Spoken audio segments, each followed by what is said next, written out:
Francisco Lopes dos Santos, professor universitário, gestor, uma entidade conhecidíssima, que com certeza nos trará subsídios importantes ao nível daquilo que se refere aos diferentes modelos que Angola, as nossas empresas e nós individualmente poderemos seguir no sentido de irmos progressivamente agregando competências e com certeza deste modo podermos rapidamente encaminharmos as nossas ações, ajustando-as àquilo que são os padrões de desenvolvimento, quer a nível da nossa região, da SADC, como ao nível do mundo. E teremos também, temos aqui o ensejo de poder apresentar o Dr. Carlos Noema, professor universitário, vai falar-nos mais propriamente sobre o agrobusiness.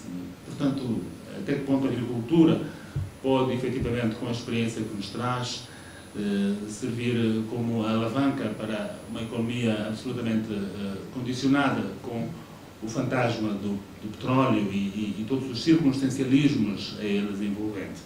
Portanto, vamos, em alguns momentos desta nossa conversa, poder captar subsídios importantes que nos vão certamente ajudar a orientar o nosso pensamento à volta destas duas questões. Começo com o Sr. Francisco Lopes dos Santos, que nos vai falar então sobre que exercícios entende que se podem ajustar a uma realidade como a nossa dentro da temática de promoção de novas competências como solução para a crise.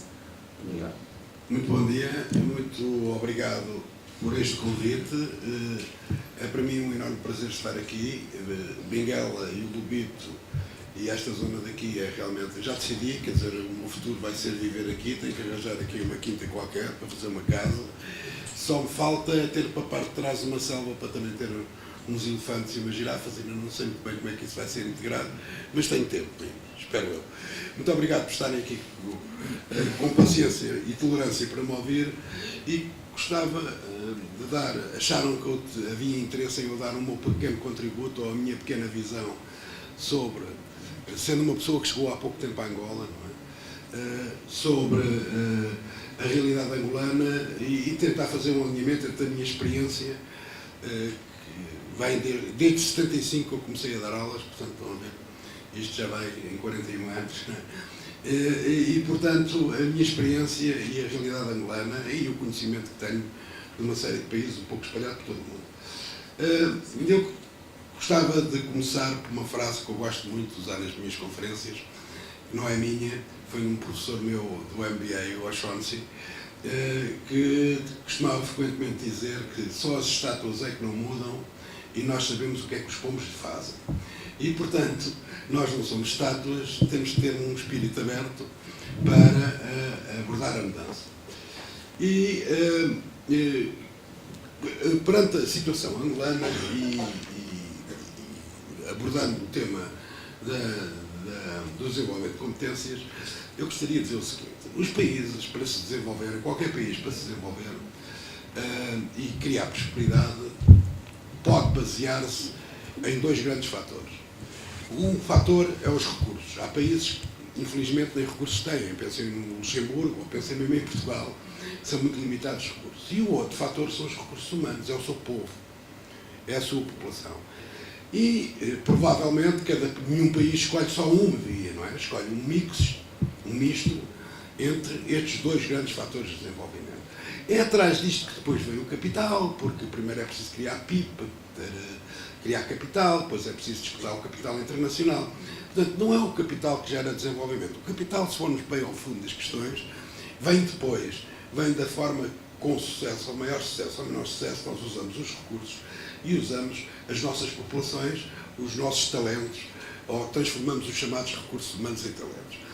Se fizerem uma análise da evolução, não é preciso ir muito longe, mas do princípio do século XX até aos nossos dias, e se forem ver como é que é extraído o valor que gera aquilo que nós chamamos o PIB, como uma forma mais simplificada de medir, se forem ao princípio do século XX, veem que 80% a 85% do PIB era criado porque os grandes países, os países que tinham os recursos, não é a época do Adam Smith, quem tem recursos ganha, a vantagem competitiva das nações vem dos recursos, e, digamos, 15% a 20% era gerado pela população que atribui algum valor, nomeadamente tendo uma atividade rotineira, extrativa. Portanto, o valor realmente criado resultava mais dos recursos que dos recursos humanos. Se os senhores forem ver, desde os anos 80 para cá, é ao contrário. Os recursos valem 15% e tendem a valer cada vez menos. Portanto, já nem o petróleo cada vez mais tem outras vias de transformação, está a ser atacado por outras fontes. Porquê que o preço do petróleo não vai subir, a não ser que haja uma nova cartelização que dura pouco tempo? Porquê? Porque primeiro tem uma grande concorrência de outras fontes de produção de energia. Portanto, cada vez há mais fontes de produção de energia para além do petróleo. Portanto, está a ser, do lado da oferta, atacado por a entrada de novos produtos ou de novos processos. Por outro lado, é cada vez menos utilizado, ou seja, as soluções, a procura diminuiu. Por outro lado, há cada vez mais países a entrarem na via da produção de petróleo. Fala-se brevemente, Moçambique está a produzir petróleo, São Tomé está aí ao virar da esquina, e até já dizem que há petróleo no Algarve. Portanto, qualquer dia não há paísinho que não esteja a produzir petróleo. Portanto, estamos perante uma situação que é estrutural e profunda e que vai durar muito tempo, a não ser que haja mudanças de política global que permitam outra vez que o petróleo suba. Mas se ele está a perder procura e está a aumentar a oferta, o que vai a criar é uma situação concorrencial que dificilmente é favorável ao aumento dos preços. E, portanto, estamos perante uma situação em que vamos ter que encontrar uma via baseada ou em recursos, ou em recursos humanos, em talentos, para procurar uma via de desenvolvimento e de criação de valor e de aumento do PIB de Angola. Bom, e parece que toda a gente, como alguém aqui disse, a norte, à direita e à esquerda, à frente e também já para trás, toda a gente está de acordo que é preciso de diversificação. Mas a minha área é a área da estratégia e do controle de gestão. E por isso eu sou muito sensível a isto. Se vocês forem aos manuais de estratégia, quer para os países, quer para as empresas, a estratégia mais difícil, e quando aqui se diz a estratégia mais difícil, quer dizer mais arriscada, é a estratégia da diversificação.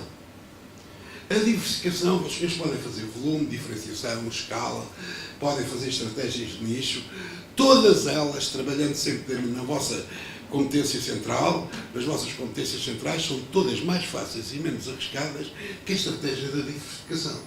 Porque a diversificação implica dar um salto para coisas onde a nossa experiência e as nossas competências não estão criadas no passado, têm pouco histórico. E, portanto, um salto para a diversificação deve merecer uma grande reflexão. E porquê é que a diversificação é muito mais arriscada? É mais arriscada que qualquer outra estratégia. É porque a via da diversificação é uma das vias que pode gerar na depredação e dilapidação de capital a uma velocidade impressionante. Porque a diversificação implica investimento. E se o investimento não gera sucesso e não gera retorno, porque a diversificação é feita ou num recurso que não vale a pena, ou de uma forma e com um processo que está errado, o investimento não tem retorno. E já não é recuperável. Portanto, quando se entra em estratégias de diversificação, é claro que se entra na ideia de procurar uma oportunidade e tentar encontrar um caminho de sucesso, mas por trás desse sucesso e por trás dessa rentabilidade há o enorme risco de deteriorar capital, e o capital não é renovável, de não o renovar, não criar novos ciclos de reabastecimento do capital e, portanto, ser tempo e capital perdido. Portanto, as diversificações implicam uma reflexão profunda quanto ao âmbito da diversificação, a que é que ela se vai aplicar, e à forma e ao processo de fazer. Bom, e é aqui que entra a valorização necessária e urgente dos recursos humanos. Porque quem cria esta inteligência que nos indica o caminho e a forma de o fazer não é mais nem menos que os seres humanos. Não é, os recursos não sabem, os recursos são estúpidos, são ignorantes, só sabem fazer, então na agricultura sabem nascer, crescer e morrer se não os formos escolher ou não os formos utilizar. E, portanto, há aqui uma questão que torna e e dá uma relevância, dá o lustro mais importante à questão da formação dos recursos humanos. E um princípio fundamental para apoiar e dar sucesso à diversificação, que é o seguinte: o valor e o sucesso da nossa diversificação, para não corrermos o risco de depredar capital, resultará não dos recursos que temos, mas também é uma condição necessária, mas não é suficiente. A condição suficiente é termos os recursos humanos que sabem sobre esses recursos criados o máximo valor. Ora bem, e aí introduzia aqui uma ideia, que foi uma ideia que serviu título, um artigo que eu fiz, que depois foi mudado, que era o seguinte: diversificação sim, gestão sobretudo, e agricultura também. Ou seja, não há dúvida que para a problemática e contexto angolano, a diversificação é um caminho que ninguém põe em dúvida. Mas como? Primeiro, sobretudo, com o quê? Gestão. Gestão. É preciso saber gerir a diversificação. Os investimentos na diversificação. E agricultura sim, mas pescas também. Mas recursos minerais também. Mas turismo também. Mas, se calhar, mercados financeiros também. Agora fala-se muito em offshores. Porque é que não sabe fazer um offshore para ir em cabine ou não sei qualquer? Porque não? Porque toda a gente vai chegar à conclusão agora com os Panama Papers que afinal os offshores, uns são bons, outros são maus, uma parte é boa, outra parte é má, que o mundo global, a nível financeiro, não pode viver sem offshores. Nem ninguém quer, nem quem tem capital, nem quem está nos governos, portanto, offshores vão ser regulados. Bem, pode ser uma oportunidade. Por acaso, São Tomé que tem excelentes condições para ser um excelente offshore da África, no Atlântico, no Sul e Norte, porque eles estão no Equador, cobrem os dois. Mas, portanto, não é só a agricultura. Depois, há aqui uma outra questão que tem a ver com o valor e que vem da inteligência da gestão. Agricultura é extração. Será que nos convém fazer uma agricultura para o contentor? Ou seja, a agricultura tal e qual existia desde há milénios, que sai das bananeiras, que sai de toda a riqueza da flora que Angola tem, pura e simples, e vender em bulk para toda a gente? Será que esta é a melhor via para usar a agricultura como diversificação? Ou temos que começar a falar em criar valor? E criar valor é a indústria em cima da agricultura, ou seja, é a agroindústria. Portanto, a primeira visão moderna, talvez, não é a agricultura que é a fonte e o alvo da diversificação, é uma coisa chamada agroindústria, que nós chamamos aqui, depois ainda mais amplo, que é agribusiness, porque depois é agroindústria com marketing em cima, com marcas, com essas coisas todas, que já começa a ter um conceito de envolvente de negócio muito mais amplo. Bom, mas para isto nós temos então um desafio, que é um desafio importante, que é o desenvolvimento dos talentos. Como é que nós avançamos para o desenvolvimento dos talentos? Que talentos? Bom, a minha linha que eu defendo é a linha, também aqui, a linha mais reprodutora de criação de talentos. E como é que qual é a linha mais produtora de talentos? É começarmos pelo topo. É sabermos, é criarmos formas e programas para formar gestores. E há aqui um equívoco. Ser gestor não é uma promoção, nem uma nomeação. Ser gestor é uma profissão. Um engenheiro não é só por ser engenheiro, gestor. Um agrónomo não é só por ser agrónomo que é gestor. Um financeiro não é só por ser financeiro que é gestor. Um político não é só por ser político que é gestor. E um advogado não é só por ser advogado que é gestor. A gestão é uma profissão. Tem uma agenda própria e tem métodos e técnicas próprias. A agenda do dia de um gestor não é igual à agenda do dia de um diretor de produção, ou de um chefe de secção, ou de um comercial. Não é. Ele trabalha através dos outros. Ele tem que organizar o trabalho, ele tem que planear, organizar, tem que dirigir e tem que controlar. E para fazer isso, ocupa-lhe o dia todo, 365 dias por ano, e provavelmente vai dormir pouco. E quanto mais acreditar nos seus talentos, e a primeira coisa, mais acreditar nos seus talentos, mais ele tem que planear, organizar. E, portanto, há que criar e saber formar, e tem que depois ter um conhecimento multidisciplinar. Ele tem que saber de produção, ele tem que saber de finanças, ele tem que saber de marketing, ele tem que saber de recursos humanos, ele tem que saber de controle de gestão. Todas as áreas têm que ser dominadas por ele. E tem que resolver conflitos, porque os comerciais vão querer muitos produtos e muitos itens para vender, mas o homem da produção só quer poucos porque não quer parar as máquinas. Portanto, há uma série de contradições. Uma empresa é um conjunto de contradições que têm que ser resolvidas. Bom, e é preciso esta figura do gestor que tem que conhecer as técnicas e os métodos para poder ser aplicado. Mas tem um outro fator.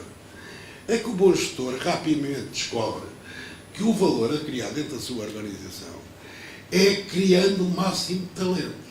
Ele sabe, por um lado, que vai organizar os processos, que vai organizar a exploração dos recursos, mas descobre imediatamente que quanto menos eu tiver que me preocupar e que tomar decisões, melhor. Portanto, qual é a melhor via? É criar na minha hierarquia gente competente e com talentos em quem eu possa descentralizar, em quem eu possa delegar decisões e que ainda por cima cada vez são melhores a tomar as suas opções e envolver os seus caminhos. Portanto, quando nós avançarmos para um método e uma via de criação e formação de gestoras, estamos a criar um processo, uma bola de neve, não é? Um processo em cascata, que vai criar uma série de talentos dentro da organização, porque um bom gestor rapidamente diz: uma das minhas prioridades é fazer com que os meus funcionários, com que os meus colaboradores se tornem também talentos e que saibam de gestão, não só técnico. E, portanto, apostando nesses gestores e fazendo planos de formação para os gestores, nós estamos a criar não só um a um e por somatório um processo de formação de talentos, mas estamos a dinamizar um sistema que vai ser reprodutivo e que vai ser virtuoso só por si, porque faz parte do próprio papel do gestor. Portanto, estamos quase a evangelizar um processo de criação de talentos continuado dentro de uma estrutura.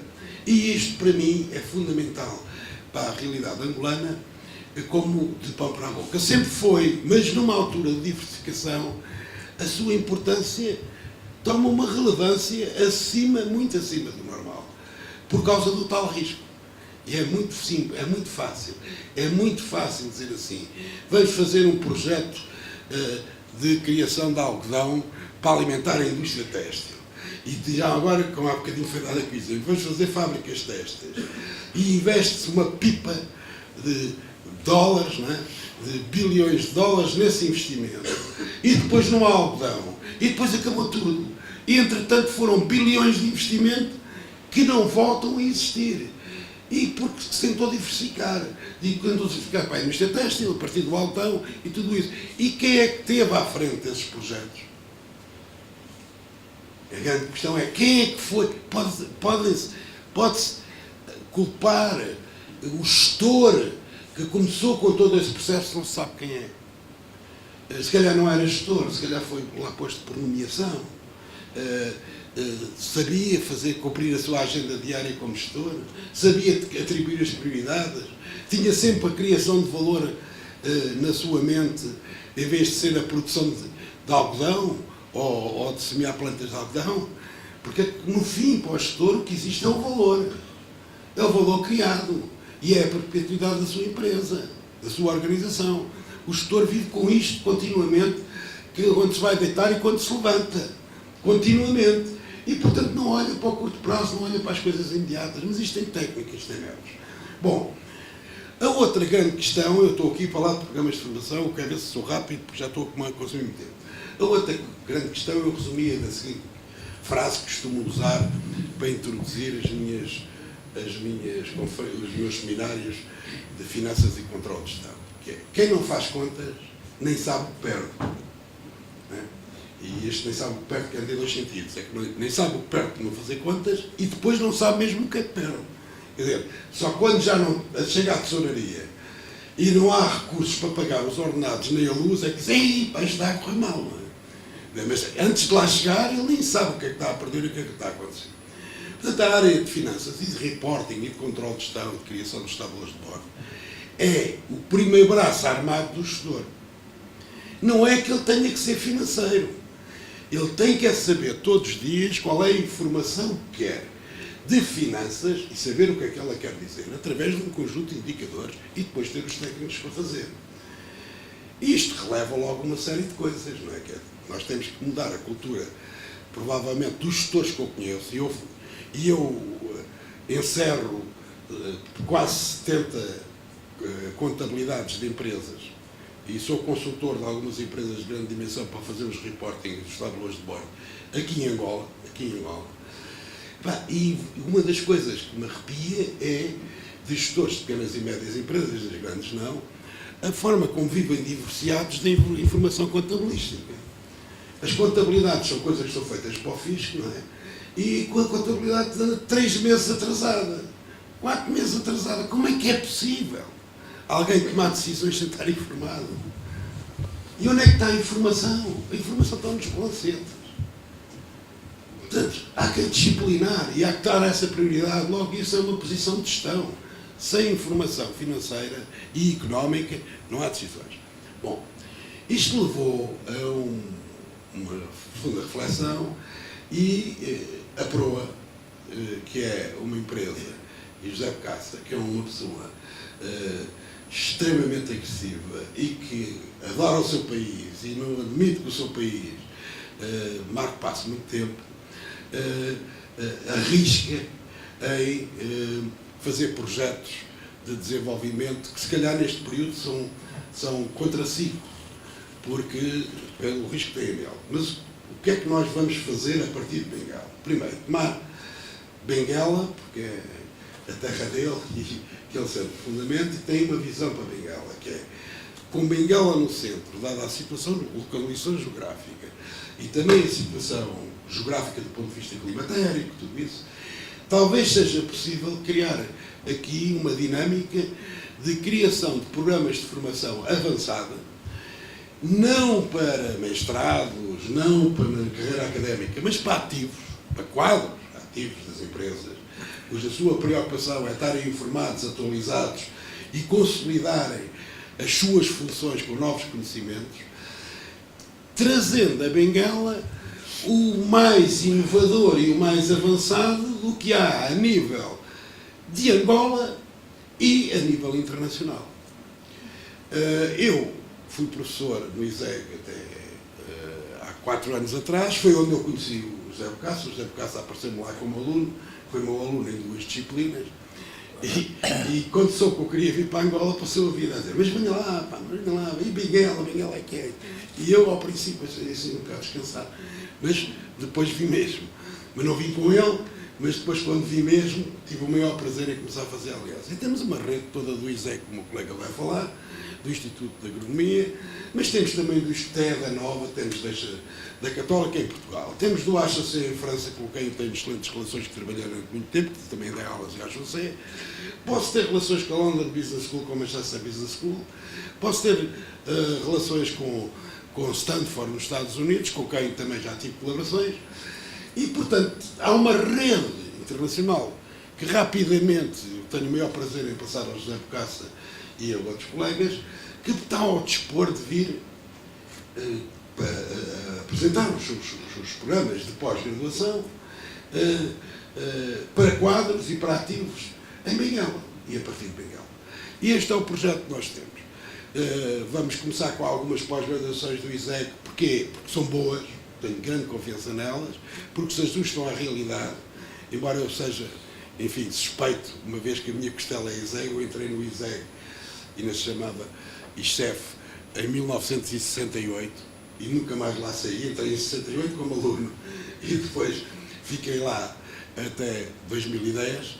Portanto, tenho uma grande costela e, portanto, tenho tendência a dizer, se calhar a ser parcial, mas eu participei em vários mestrados e pós-graduações do ISTE, que também são ótimos, e de outras universidades, embora de uma forma pontual, e nós podemos realmente transpor a partir de Benguela e criar aqui em Benguela um centro que apareça com esta oferta.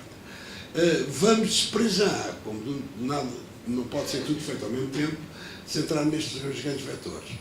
Gestores, saber gestor, gestor é uma profissão, contribuir para a formação de gestor, e finanças e controle de gestão, porque achamos que são partes. É claro que depois lá virá o marketing, virá a parte do desenvolvimento de recursos humanos, mas eu também, pela leitura que fiz de outras entidades que estão no mercado, que fazem formação para quadros, já vi que a área dos recursos humanos e da liderança já há quem faça com bastante competência, portanto tentei procurar os espaços que me pareceu que não estavam, que eram urgentes, não é? E que não estavam ainda cobertos. Portanto, é esta oferta que nós temos. Estamos a seguir um princípio, que é um princípio que acho que vamos conseguir, que é o preço, que é sempre um problema importante, o preço destas pós-graduações e destes seminários e desta formação aqui em Benguela não será mais caro do que o preço com que ela é oferecida, quer em Lisboa, quer no Porto, quer em França, quer num sítio qualquer. Portanto, não será mais caro, apesar dos professores e os conteúdos serem os mesmos. Não quer dizer que ela é uma economia para o participante estar aqui, porque se fosse a Lisboa, ou ao Porto, ou a Paris, ou a Londres, fazer o programa tinha custos significativos. Acho que nós vamos conseguir o nível do preço, mas mesmo que não o conseguisse, há outra frase que eu gosto muito quando falo de formação, e isto para terminar, porque já ocupei muito tempo, que é: quem pensa que a formação é cara, experimenta a ignorância. Muito obrigado, Dr. Francisco Lopes dos Santos. Uma abordagem à volta da questão da agregação de competências, um dos principais pilares com os quais se debate a questão tão badalada da diversificação da economia em Angola. Vamos agora ouvir o Dr. Carlos Noeno, que nos vai fazer uma incursão para um aspecto de alguma maneira mais concreto, mais terreno, se me permite a expressão, porque vai falar do agrobusiness. E Angola é, com atenção às suas características, um país potencialmente agrícola, com um forte pendor para o agrobusiness. Vamos então ouvir que pensamento nos traz o nosso interlocutor e que possibilidade de adaptarmos a experiência que tem aquilo que é a realidade de Angola. Muito obrigado.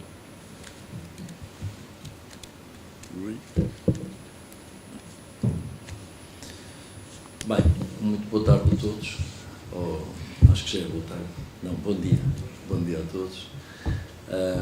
Eu quero começar por agradecer o convite, por estar aqui, por participar neste fórum e poder trazer-vos alguma coisa que eu espero que seja útil. Isso é o mais importante. Evidentemente que não posso deixar de fazer uma nota ou duas sobre a problemática da crise, que é aquilo que estamos aqui a ouvir. É preciso ver que eu venho de um país, aliás, que o meu colega também, que veio, mas já cá está, que também está em crise, não é? E, portanto, por muito que se diga que estamos a sair, não estamos a sair, estamos em crise. Não temos 62% de dívida pública, temos 130%, é um bocadinho mais. E, portanto, há mais coisas para pagar do que aqui, embora não podemos, e isso é complicado, comparar coisas que não são comparáveis. Isso é preciso ter muito cuidado, e às vezes os economistas, quando querem ser demagogos, fazem isso, porque não tem graça nenhuma, e é bom que estejamos avisados. Relativamente à questão da crise ainda, e desculpem lá antes de entrar na temática em si, quando os países entram em crise, a sociedade evidentemente que se preocupa, e as suas elites, especialmente as elites intelectuais, os professores, aqueles que pensam o país, etc., trazem sempre propostas de solução, que são sempre bem-vindas, e normalmente o que acontece é que a solução final é um pouco a síntese daquilo que se vai propondo. Um bocadinho como aquela ideia daquele homem que vai ao médico a perguntar se é maluco. Olha, eu preciso saber se estou maluco e se me trata da maluqueira. E o médico pergunta-lhe, mas sei lá, você tem antecedentes, a sua família tem antecedentes de gente demente mental? olha, uns são alcoólicos, outros são paranoicos, outros são sífilicos, por aí fora. E ele diz assim, mas isso é tudo normal, nada disso é anormal, isso não dá propriamente um diagnóstico de maluqueira. Porque é que você diz que é maluco? Não, eu nasço disto tudo e sinto-me de facto maluco nesta sociedade. Olha, vai lá tomar uns barbitúricos. E ele vira-se assim, olha, doutor, eu não quero barbitúricos. Porque se é para barbitúricos é para me pôr a dormir, para não fazer nada. Mas eu quero é tratar da maluqueira. A crise é um bocadinho esta, ou seja, temos de tratar da maluqueira. E depois não podemos andar com barbitúricos, porque isso é que me parece muito grave.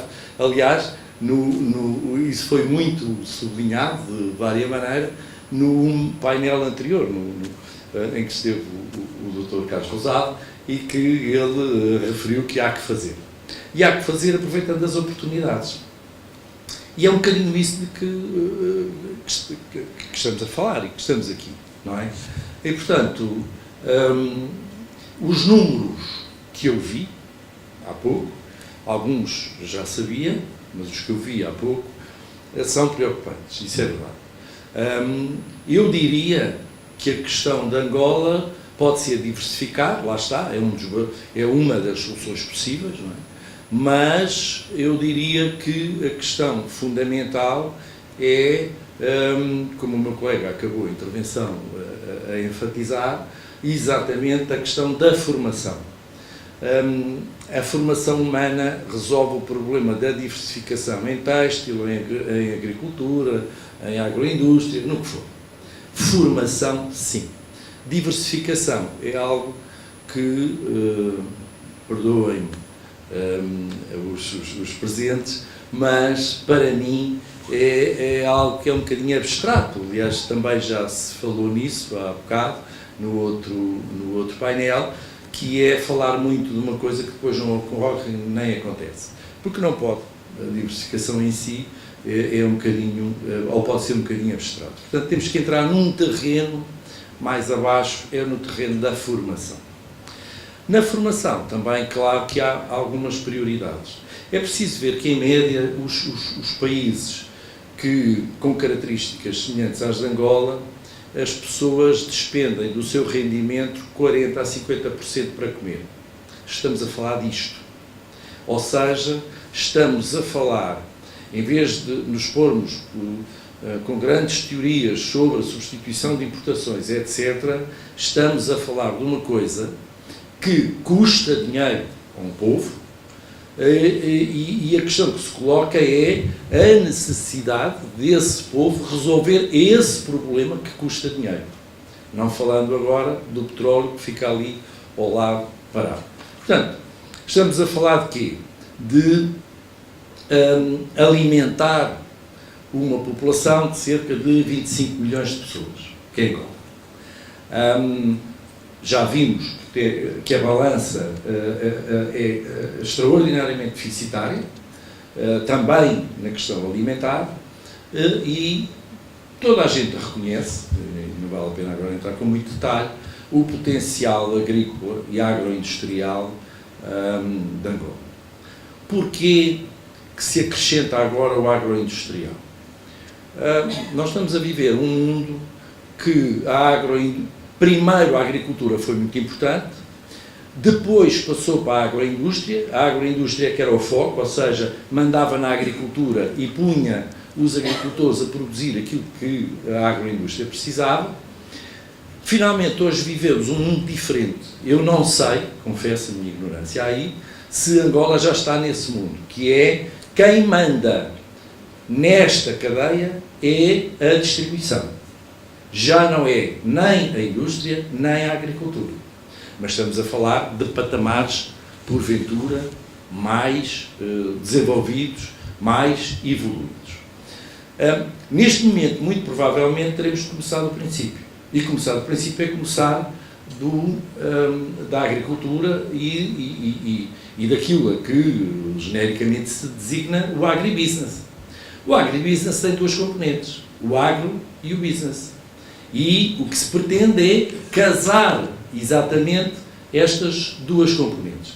É preciso saber um pouco de agricultura para produzir bens primários, é preciso também saber de indústria e de gestão, já agora, que é importante, para poder fazer o agribusiness. O agribusiness é hoje um sector extraordinariamente importante em todo o mundo. Nós vamos aos Estados Unidos, ou vamos à Europa, por exemplo, e encontramos um sector que está, quer em percentagem do PIB, quer em percentagem de emprego, quer em percentagem de exportações, etc., nos primeiros 3, 4, 5 lugares em sectores.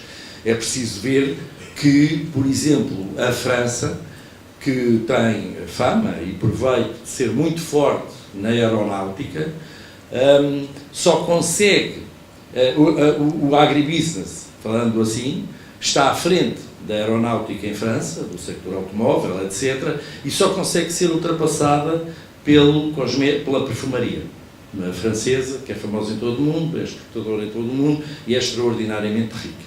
Portanto, o agribusiness é, de facto, a prova acabada da necessidade que nós temos de nos alimentarmos para estarmos vivos. É muito simples, é muito básico e é muito prático. Agora, tudo isto evolui muito. E, evoluindo muito, temos que acompanhar essa evolução. Precisamos de ter algumas ferramentas da agricultura. É claro que depois isto pressupõe alguma organização. E já foi aqui falado, a organização da propriedade, a organização, porventura, de contratos-programa, no sentido de se produzir agricultura, e eu diria, não quero ser visionário, mas diria que Angola tem, digamos, a possibilidade de conviver com dois grandes sectores, com um sector de pequena produção, que é aquele que imediatamente pode começar e é aquele que já existe, com certeza, no terreno e poderá melhorar, e depois o da grande produção.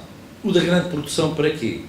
Para poder produzir em grande escala e poder ser um player internacional. Angola, provavelmente, a próxima discussão que poderá haver daqui a uns anos é porque é que Angola não exporta outros produtos e já agora, de preferência, transformados, que isso é muito importante. Isso constrói-se durante muitos anos. Não se constrói num, 2, 3, nem 5 anos. Constrói-se durante muitos anos. Angola tem que perceber quais são as tendências mundiais do negócio alimentar. Porquê? Porque, por exemplo, os transacionáveis clássicos estão relativamente tomados. Não quer dizer que Angola não possa ser competitivo e ganha cota de mercado. Nos cereais, por exemplo, pode. Na produção de sumos ou de fruta para sumos, tem grande concorrência, grande competitividade do Brasil, mas também pode aí ganhar competitividade. Agora, eu não posso esquecer é que Angola já foi um grande produtor de café e neste momento não é nada. Nas estatísticas, nos primeiros 15 não aparece. E, no entanto, nós encontramos o primeiro produtor mundial é o Brasil, que enfim já é clássico, e o segundo produtor, provavelmente é uma surpresa para vocês, o segundo produtor mundial é o Vietnã. O Vietnã não tinha café. Tinha uns restinhos de café. Neste momento é o segundo produtor mundial. E não sei se sabem que o terceiro produtor mundial é a Colômbia e o quarto é a Indonésia. E a Indonésia é muito perto da Colômbia já. Provavelmente vai ultrapassar. Portanto, dá a ideia que, em termos de tendência de produções de escala, o eixo se está a virar para o outro lado. Está-se a virar para a Ásia. O que é feito, a pergunta que se pode fazer é o que é feito do eixo atlântico que era o grande produtor mundial? Aconteceram coisas, já sabemos, não vale a pena estar a repetir a história. Agora, a questão que se pode colocar é, há aqui desafios a ganhar. Vamos ganhar ou não? Pode ser ganho ou não? Claro que pode. Claro. E aí não há dúvida nenhuma. E então, pegando num país destes que tem um potencial extraordinário e que quanto a mim, volto a dizer, falta competência, falta conhecimento. Aquilo que aqui o meu colega referiu, que é extraordinariamente importante ultrapassar a ideia dos recursos e atuar sobre os recursos com conhecimento, é vital. E é disto que estamos a falar aqui hoje, ou eu gostaria muito de falar, sobre a questão da importância do agribusiness e da sua composição. Basicamente, o agribusiness tem duas componentes. Tem uma componente pequena de agricultura, pode ser mais alargada, de conhecimentos de agricultura que deverão ser adaptados à realidade angolana, e tem as competências da gestão da economia e da forma até como se faz o marketing. Ou seja, hoje é ponto assente que não vale a pena produzir se não tiver em mente a venda. Isso não interessa. O agribusiness veio trazer isso. Veio trazer esse alerta. Pá, querem produzir nabos? Ok, produzam nabos, mas tenham já atenção que isso é para vender. Já pensaram? Esse problema está minimamente resolvido? Como é? São os tais networkings do agribusiness que são fundamentais para que haja sucesso em qualquer projeto. Portanto, mas dizia eu que na grande escala, na agricultura da grande escala, hoje temos o café, em que Angola já foi um grande produtor, desde que não concorra com produções que sejam mais competitivas e que já estejam no terreno, já se vê, tudo isto tem de ser feito com cuidado, e a grande tendência do mundo, e prevê-se que dentro de 2 anos o mundo não tenha cacau para fazer chocolate. Ora bem, eu confesso a minha ignorância, mas segundo uma informação que trago de Lisboa, Angola pode produzir cacau se quiser. Eu isto não sei, é uma ignorância completa da minha parte. O cacau vai expandir brutalmente, já está a subir de preço e vai subir muito. Porquê? Porque se estão já a inventar substitutos do chocolate que não levam cacau. Isso não tem nada a ver. Nada. E hoje os consumidores começam a ser exigentes a comer chocolate com cacau. De onde é que vem este excesso de procura? Da China outra vez. Da China outra vez. A China resolveu gostar de cacau. Pronto. De chocolate, desculpa. Os chineses se calhar andavam azedos e o chocolate vem-nos adoçar, o que é importante. É claro que um mercado daqueles, quando muda tudo, é um bocadinho assim, não é? Como dizia o de Gaulle, neste momento, ele dizia para a Renault, evidentemente, se a China espirra, o mundo fica constipado. Estamos quase assim. De facto, é verdade. E, portanto, hoje, o grande problema que se põe é que uma cultura que vai ser extremamente importante vai ser o cacau, e isto é seguro, todas as tendências dão para isso e tal. Mas põe-se um problema que eu acho que é muito bom pensar já, que é, Angola está na disposição de se entrar no mundo exportador, apenas exportar commodities. Isso não dá grande resultado. Olhem o petróleo. O petróleo é uma commodity. Vão outra vez exportar só o café, grão, o cacau, grão também, para fazer chocolate, ou por aí fora. Cuidado, porque isso foi o que aconteceu ao Brasil, e o Brasil está com sérios problemas hoje de exportar produtos com valor acrescentado elevado. E esse é que é importante. Eles são grandes exportadores, sim, mas de commodities outra vez. E, portanto, agora, isto faz com o tempo, faz aos poucos, não se faz logo uma fábrica de chocolate em Angola, não acredito, confesso. Por exemplo, não acredito, não, está fora de questão. Porque para isso também é preciso evoluir muito em muita coisa. Portanto, para que é preciso? A questão que se pode colocar é, digamos, quem deve ser o utilizador, o praticante de uma formação em agribusiness. É uma formação curta, como já foi aqui referido. É uma formação curta.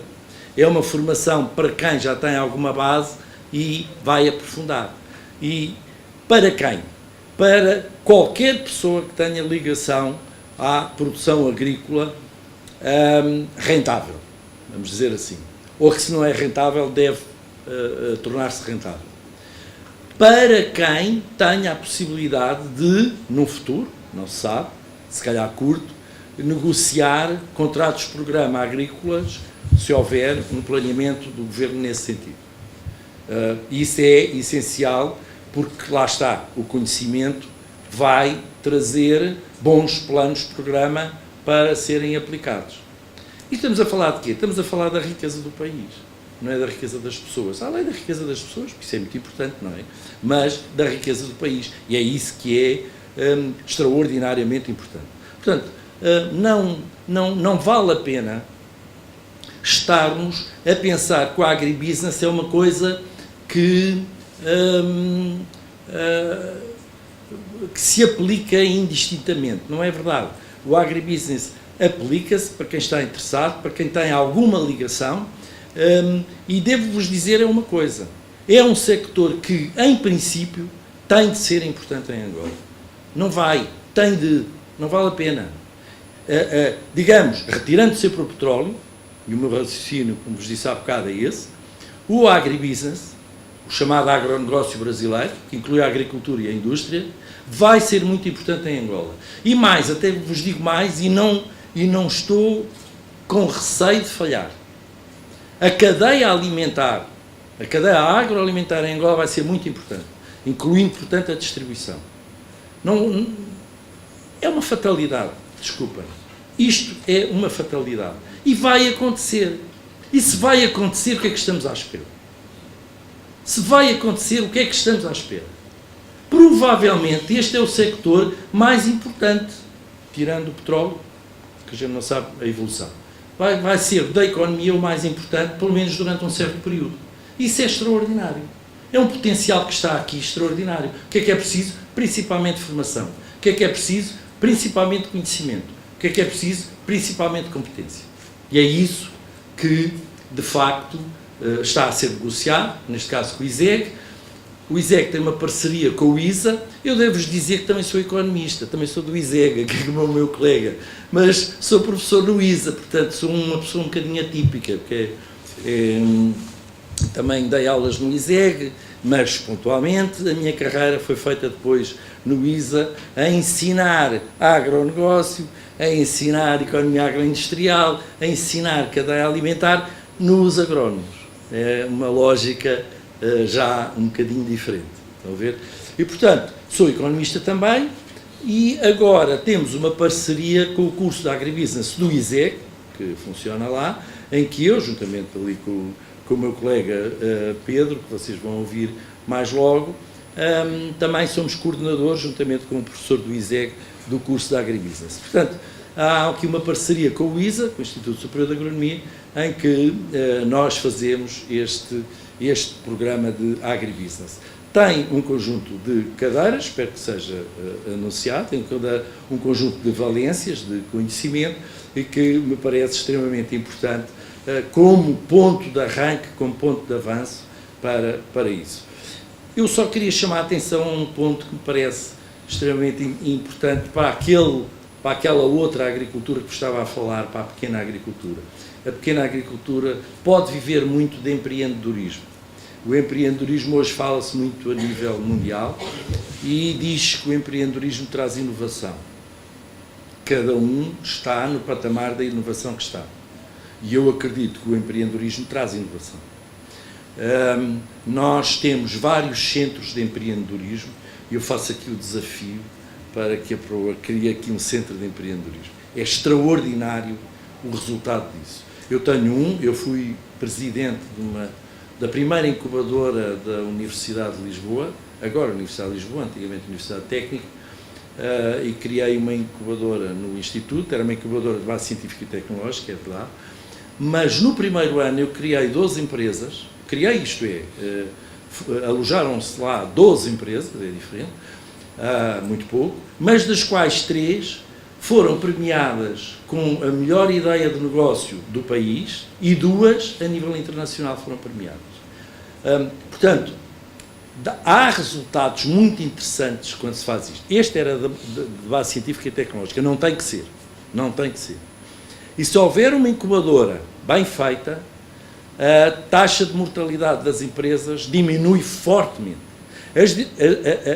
A incubadora que eu criei teve, durante 5 anos, uma taxa de mortalidade de 3%. Como veem, é de facto muito bom, superior à média europeia. Agora, as incubadoras médias, digamos indistintas, sem ser de base científica e tecnológica, têm uma taxa de mortalidade de 50% das empresas. É muito bom, hein? Muito bom. Porque tomara eu ter 30% de empresas a serem criadas com sucesso num processo de incubação. Portanto, eu agora tenho ali a apresentação ainda dos cursos para fazer. Isto é um bocadinho de filme, como vos dizia. Portanto, a primeira parte é as instalações do ISEG. O ISEG é a tal escola onde nós andamos e onde eu ainda hoje vou dar aulas. Evoluiu muito, claro, não tem nada a ver com o tempo de quando começámos como estudantes, não tem nada a ver. E era um mosteiro antigo, portanto, esta é a parte dos claustros.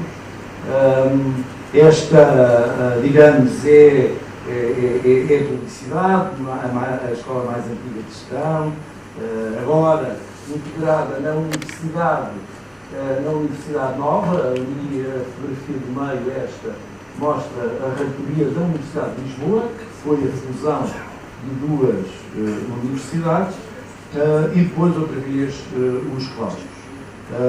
Isto são cerimónias, isto são a parte nova do ISEG, onde depois aparecem as licenciaturas.